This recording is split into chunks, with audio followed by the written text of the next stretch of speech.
Today is a day that I'm feeling sexy, a supercharged sexy, because today is the day that I ride the Kawasaki H2 SX SE.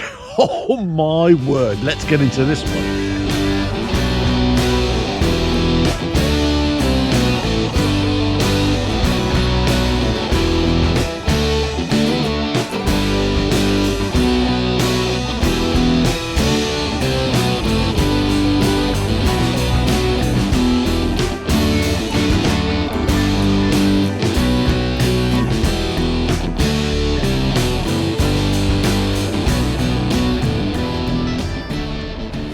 Hello, welcome to RevelatorAlf. I hope you're all well. So yes, I'm on this journey to get my next bike, whether it's a tourer, good for commuting, good for touring, whether it's a cruiser tourer or more of a power tourer.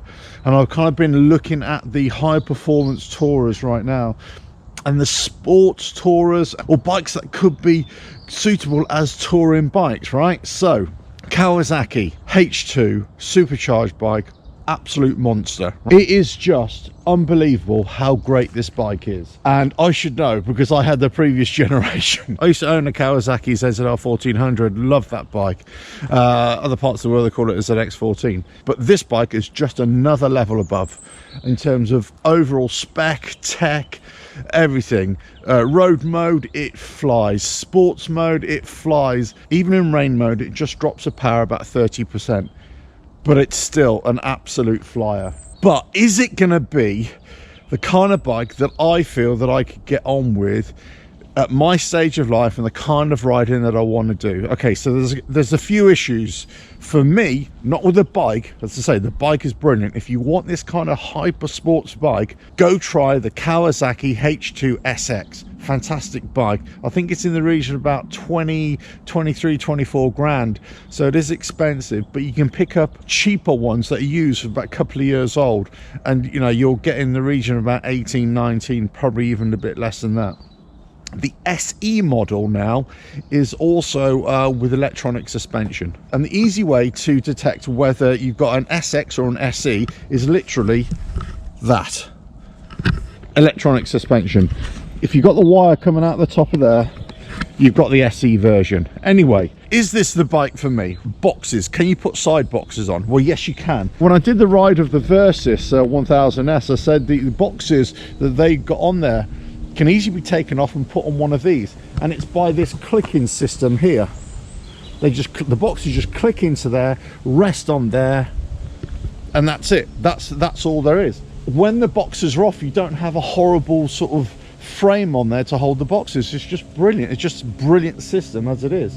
So in terms of ruining the looks of the bike when the boxes are off, no, it's just fantastic. I mean, just look at that bike. That is just fantastic. I absolutely love that shape of bike. Love it. I remember my ZX14, my ZZR14, absolutely loved that bike. As I said, it was one of the best bikes I've ever owned, if not the best bike I ever owned. That is just brilliant. So with the boxes, side boxes, great. They're not the biggest, I've got to say, but they would fit this bike no problem. But here's the big but. I've got to think about touring, long distance touring, get my missus on the back as well. It's not just a plaything for me. This has got to be a functional commuter, tourer, long distance rider, all that sort of stuff. But I've also got to put my missus on the back as well, and I also need extra storage. This bike from Kawasaki does not come with a top box fitment. They just don't do it. So you can't have it from Kawasaki, right? However, there are other manufacturers out there who will do a set of side boxes and a top box. They do a set that actually fits on there. But you as the rider have to seriously think about the speed that you're doing, because they purposely don't have a top box on it because of the way it affects the motorcycle at top speed, at higher speeds. It just makes it, a bit ungainly. So I could definitely see that. I could definitely see if you put a top box on this, because it's going so fast and you're in a bit of a prone position, you are on your wrists a little bit, it will make it fishtail a little bit. So I would say, yeah, definitely, if you're going to have side boxes and a top box on it, from an aftermarket supplier, you just have to really curb your speed. You know, 70-80 miles an hour, that's probably the most you'll ever want to do on it. Maybe a little bit more, who knows. But in terms of, you know, performance riding, performance tourer, that is amazing. Side boxes on it, if that's all you need, that's all you need. Great.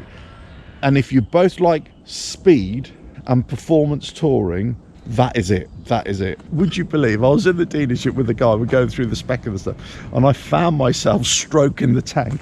I just found myself just sort of like I thought, what are you doing? Like, I caught myself thinking, what are you doing? What are you doing? You're stroking the bike. But there we go. That's what I feel about this bike, obviously.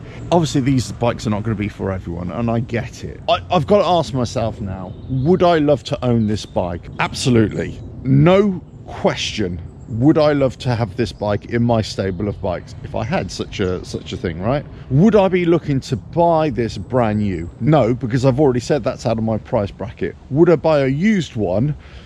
Yes, you know, get a few features less. Now, what the current model have, the 2023 and into 2024, the H2 SX and the H2 SX SE, is that they have the adaptive cruise control. They have the radar in front as well. So previous versions don't have that, but unless you're bothered by that, it's not going to be a problem. You can save yourself a couple of thousand, £3,000 or £4,000, £5,000, let's say, dollars, shekels, whatever it is, and get yourself a slightly older version that just doesn't have the absolute up-to-date tech on it, but it's still a fantastic bike. I wouldn't buy a new one, definitely buy an older one.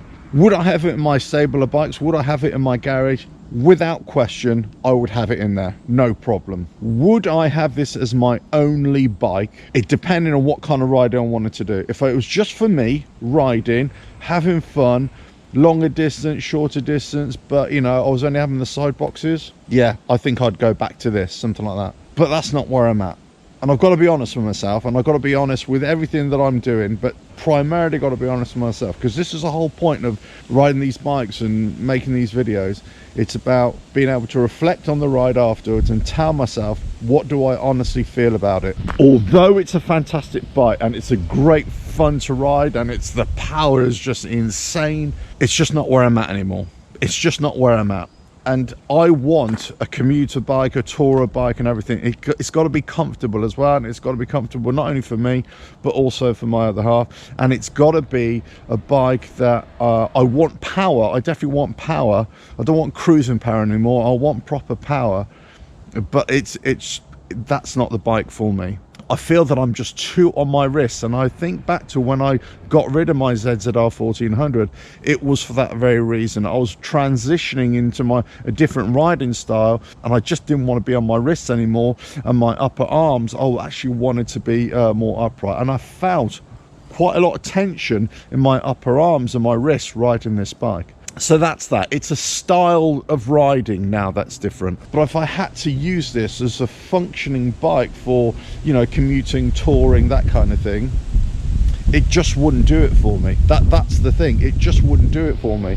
And it wouldn't do it for me in terms of comfort for my other half as well, because they definitely need a top box on the back. So function then becomes a bit of an issue. It's such a shame, really, that this bike isn't the bike that I'd really want.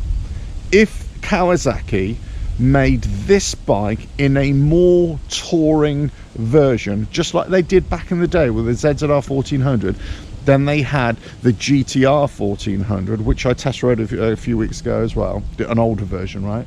If they had that version, listen Kawasaki, listen, have a touring version, a proper touring version or sports touring version, like he did back in the day with the GTR 1400 of this bike, with that engine, that supercharged, you know, that engine, that H2, call it a H2 Tour, whatever you want to call it, I'd be sold on it, definitely. And I think a lot of other people would be sold on it. A real performance touring bike that is great, you know, with the boxes off and the top box off, but it's fantastic with the boxes on as well, and comfortable and everything, like comfort seat and everything. That's the bike that I'm looking for. It's that bike in a touring style, and Kawasaki just don't have it, and they should have had it, in my humble opinion. All I can say is that this bike is absolute fantastic bike, lovely and smooth. It feels planted, and I remember I said this back in the day when I rode my ZZR 1400. I said it was the only bike that I'd ever ridden to that point that you felt planted and stable at really slow speeds or really high speeds. It's so easy to ride at really slow speeds. This is exactly the same. It's so easy to ride at slow speeds. You're riding in higher gears at slow speeds, at low RPM, but it doesn't feel like you're lugging the engine. It's really odd. You can be in a high gear, you're just motoring along, no problem. Then as soon as you start twisting the throttle, the torque kicks in, and whoosh, you just go down the road. That supercharger on it is just insane as well. Absolutely insane. If you want a bike that's easy to handle, let's say, and it's not gonna try and flip you off and everything like that, even in sport mode, when I pinged it, it was fine. It's absolutely fine. Very, very good bike. One of the best bikes I've ever ridden. Back in the day, ZZR 1400, and now the H2 SX SE is exactly the same. One of the best bikes I've ever ridden. As an overall riding experience, that's it, just on the road riding experience, fantastic bike. If you like that style, and that style just doesn't fit in with what I want to do right now, and that's the problem. That's the problem.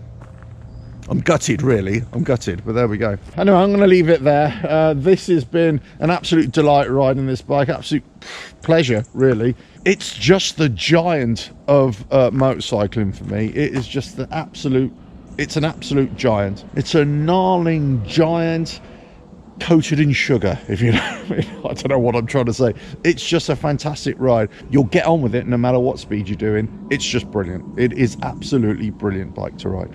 Anyway, listen, I'm going to leave you with that, but on to the next one, I suppose. A couple more bikes to ride, but I'm coming very close to making a decision of what I'm going to do for my next bike, and it may surprise you, but we'll have to wait and see.